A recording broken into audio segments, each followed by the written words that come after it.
যাচ্ছে আইবুড়ো ভাতের থালি। আইবুড়ো ভাত মানে হচ্ছে একটা আনন্দ উৎসবের সূচনা।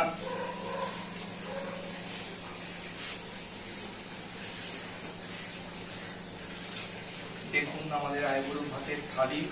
গোলবাড়ি কষা মাংস থেকে শুরু করে কাতলা কালিয়া, 5 রকম ভাজা, মুগ ডাল, পরমান্ন মানে পায়েস, চাটনি, গোলাপ জামুন, দই, সাদা ভাত, বাসন্তী পোলাও, মাছের মাথা, লেজা, চিকেন, পঞ্চ ব্যঞ্জনে সাজিয়ে দেওয়া আমাদের সেই আইবুড়ো ভাতের থালি। চলুন সবাই এনজয় করুন।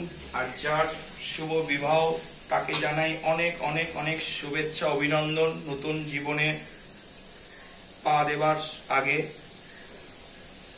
হ্যাপি আইবুড়ো ভাত থাली।